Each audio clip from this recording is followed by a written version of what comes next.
We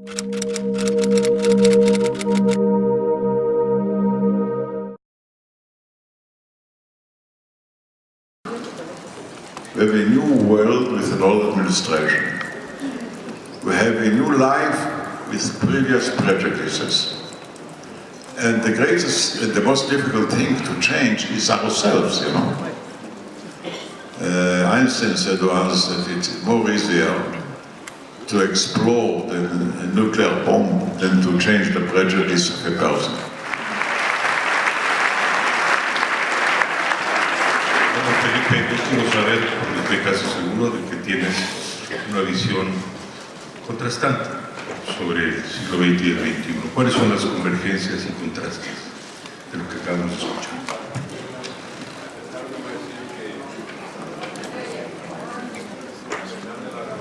Lógica, está fallando la comunicación. Verá, sí, hay algunos elementos que diferencian mi percepción de lo que está pasando en el mundo de la que acaba de expresar Simón. Debo advertir que hace 40 años que conversamos. Por tanto, no es de ahora, 40 años desde aquella descripción de Austria hace mucho tiempo. Bien, vamos a ver. El siglo XX ha sido un siglo terrible, sin duda. Pero el último cuarto del siglo XX, y para Europa algo más, no ha sido tan terrible. En realidad, el siglo XX es un siglo corto, que probablemente acaba a finales de los 80 con un doble fenómeno. La crisis del modelo comunista como modelo alternativo, que desaparece como alternativa al sistema, si quieren, capitalista o de democracia liberal. No digo que no queden algunos países nominalmente comunistas, pero de verdad comunistas, salvo Corea del Norte y algo de Cuba, no identifico a muchos. Desde luego no China, que nominalmente es comunista. Por tanto, vean, antes de que acabe el siglo XX, empieza a funcionar un cambio de era que es el siglo XXI. Y hay dos fenómenos que convergen. Uno, la desaparición de la alternativa comunista.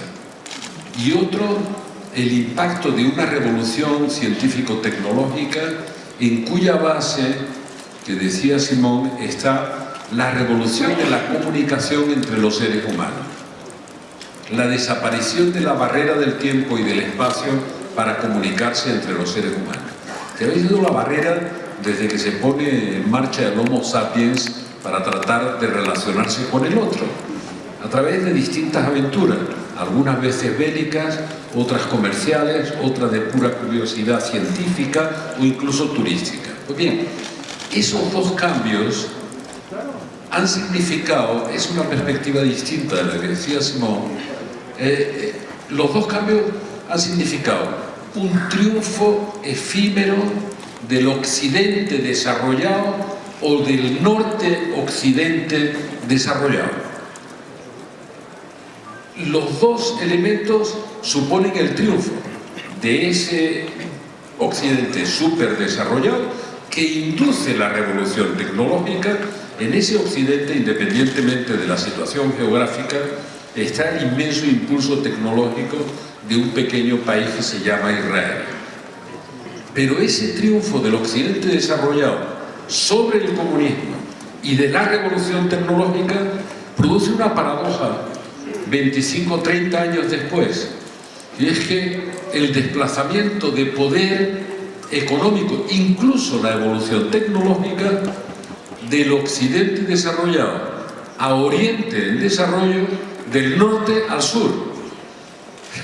Por tanto, estamos viviendo un cambio de paradigmas, sin duda alguna. La base del futuro es la sociedad del conocimiento. La variable estratégica será lo que hay encima de los hombros. Por tanto, la importancia de los países que, por ejemplo, desaprovechan por razones culturales a la mitad de la población que son mujeres, la pérdida de capacidad para de verdad aprovechar la sociedad del conocimiento es una tragedia, pero este fenómeno va acompañado al mismo tiempo, que es el punto de diferencia de análisis con Simón, de un renacimiento de los nacionalismos excluyentes o de las identidades excluyentes de los otros. Claro, el mundo biodiverso de las identidades es sin duda un mundo más rico que el anterior, que pretendía que había dos sistemas mutuamente excluyentes y que nadie se escapaba de esos sistemas. O se estaba con el sistema democrático capitalista o con el sistema comunista. Y se trataba de minimizar las diferencias de identidades. Desaparecido esto, afloran las identidades. Pero dentro de las identidades, Simón, la radicalización excluyente de la afirmación identitaria supone un problema serísimo de gobernanza para el mundo que vivimos. Les pondré solo un ejemplo. Yo creo que la deriva de Oriente Medio, de Oriente Próximo y Medio, hoy, a diferencia de los conflictos que vivíamos el siglo pasado, es la deriva de una confrontación religiosa muy difícil de frenar y muy difícil de administrar. La mayoría sunita y la minoría chiita en el mundo árabe musulmán y musulmán no árabe, yo creo que está entrando en una dinámica extraordinariamente difícil. A mí no me importa la afirmación de la identidad, me importa que la afirmación de la identidad excluya al otro, porque entonces se hace totalitaria y fanática.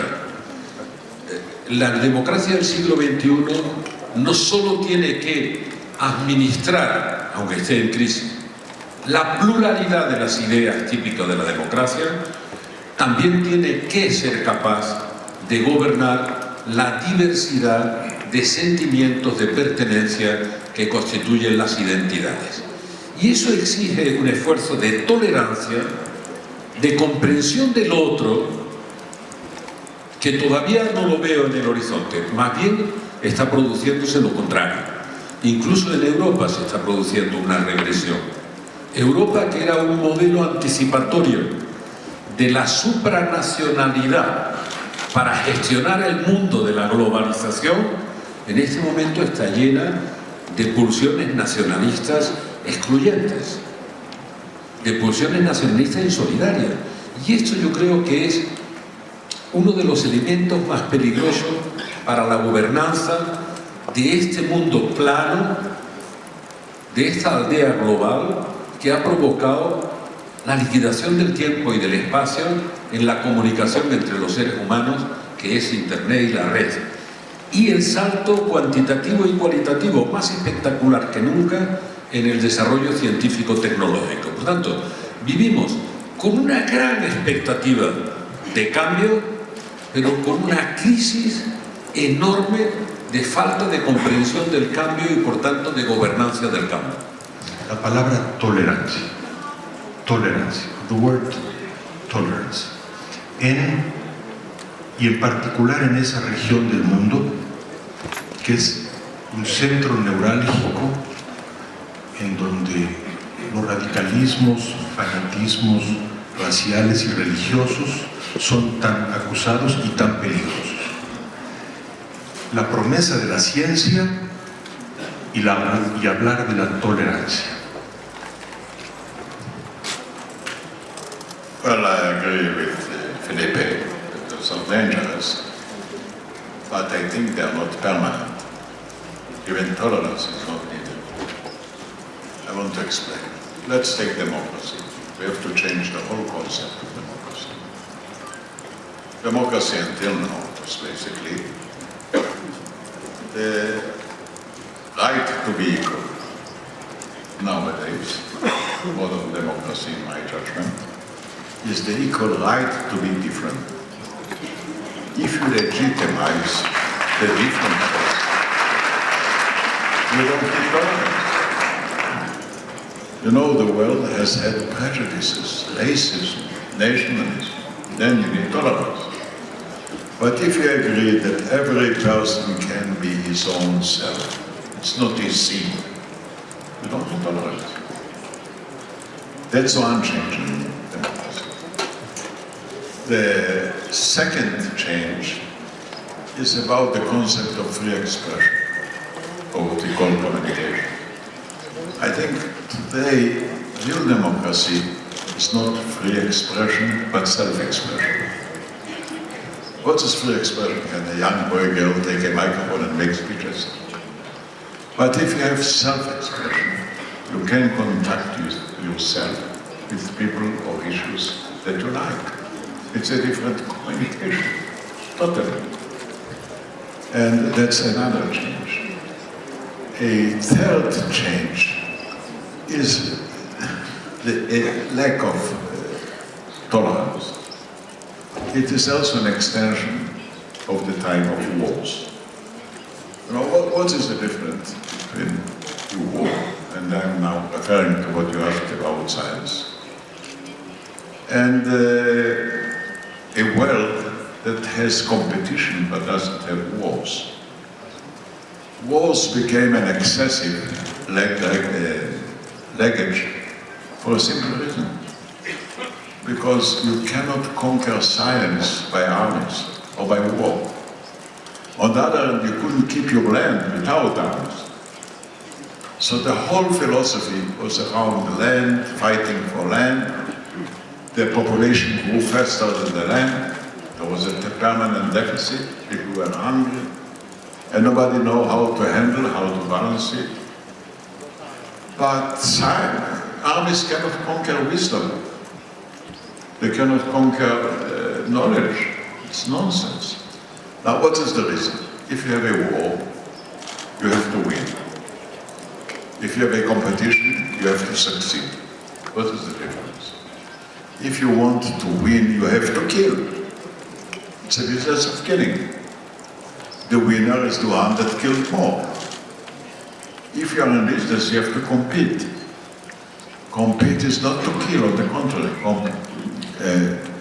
It's really a matter of service. And I say the whole concept of government is wrong. Don't rule, serve. Serve the people. I believe by goodwill you can achieve much more from the people than by giving orders and imposition.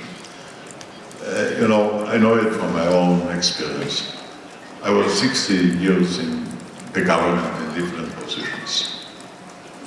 And now I'm a president almost 7 years.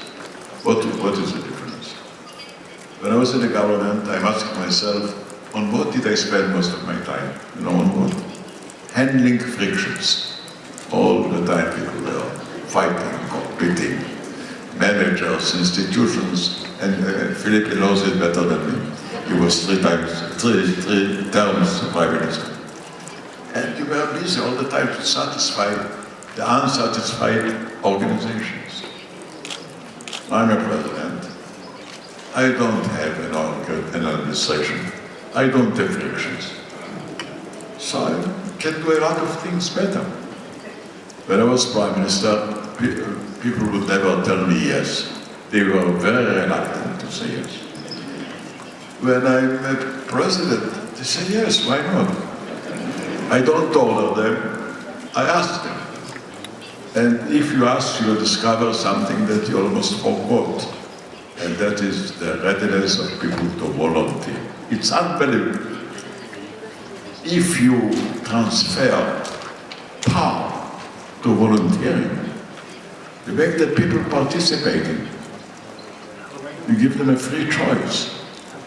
And I think the whole concept of government is wrong. I believe governments are becoming more and more irrelevant. And the politics are losing their importance, their relevance. Because I said previously in our conversation, if a leader stands up and says, I'm great, I'm strong, I'm wise, you say, are you? Can you bring an end to the economic crisis? No. Can you bring an end to terror? No. So why do you think you're such a great boy, a great leader? And they don't have a good answer. Because the economy is in the hands of globalization, and globalization doesn't have a government at all.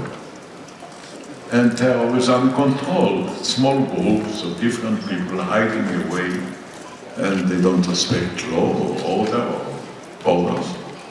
So the poor politician is trying to win the sympathy of the people by going to television, to internet. Well, the minute you made television the arena of democracy, the ones that are being elected are the ones who are good on television, not necessarily on leadership. And the story I like very much is about a young boy that falls madly in love with a girl. And wrote her every day a love letter. The result, she married a mailman. Politics married a mailman. The girl ran away. So, if you want to be in public life, serve, don't rule. Offer, support, encourage. People are very lonely. They have a lot of troubles. Be sympathetic to them. And you know, we are all the time investigating what went wrong. And we don't investigate what went right. All the committees of investigation is about what went wrong. They don't make a committee of investigation what went right.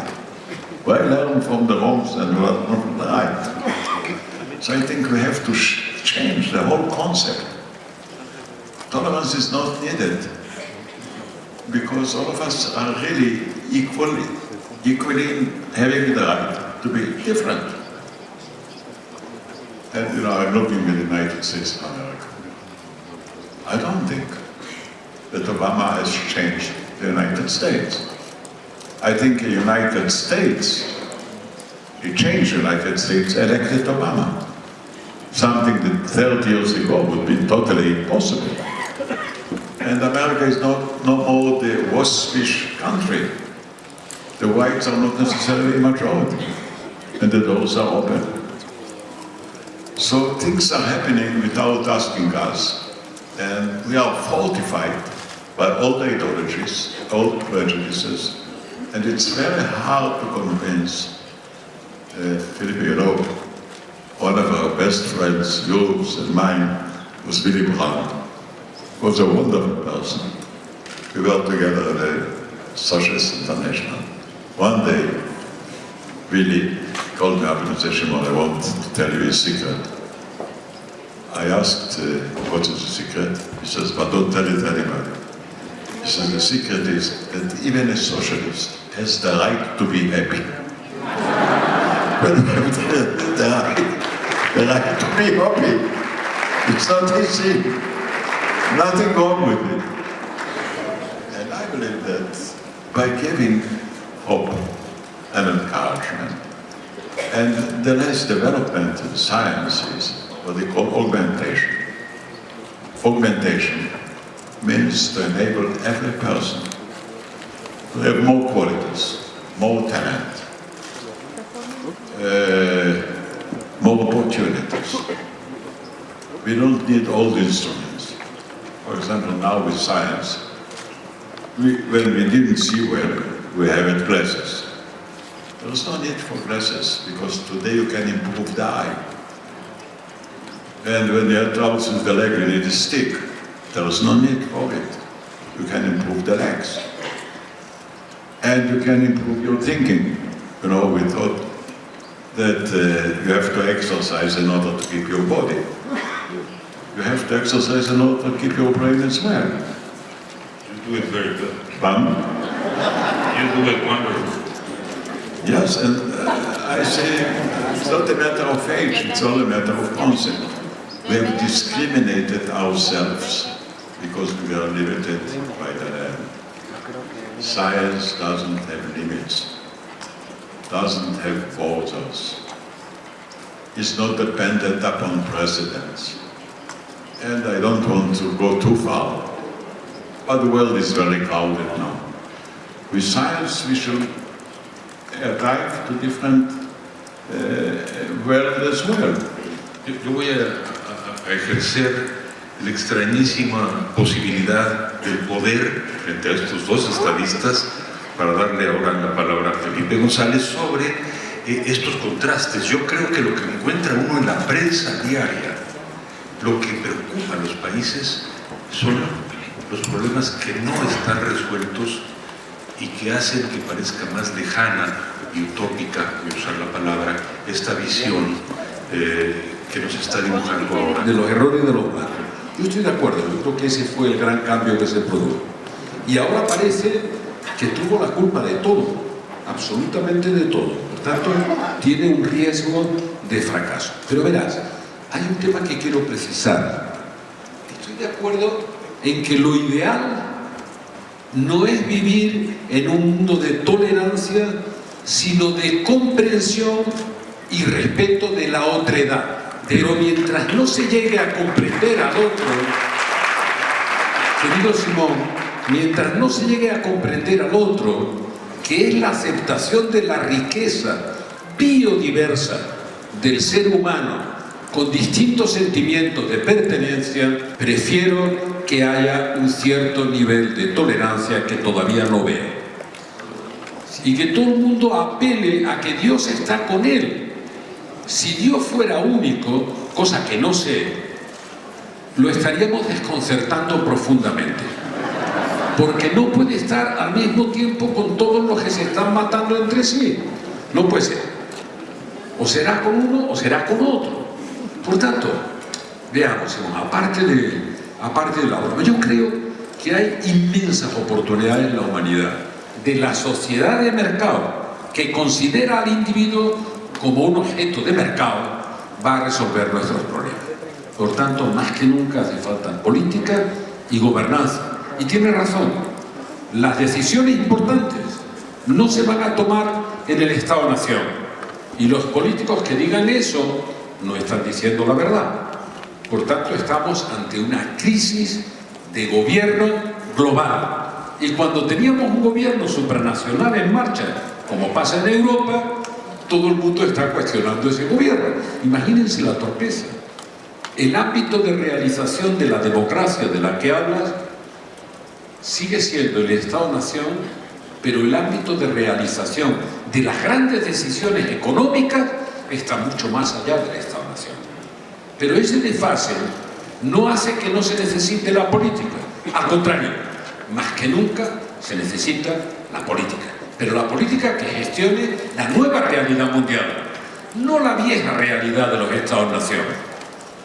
Y a eso, de ese horizonte, todavía tenemos mucha distancia. Imagínense, mucha distancia en Europa, que debería ser un ensayo positivo. Pero imagínense la distancia en la realidad que vive Simón, en Israel, Próximo y Mediano Oriente. Un paisano mío, andaluz, decía, menos mal que solo es Medio Oriente, porque si fuera entero, imagínate el lío que tendríamos.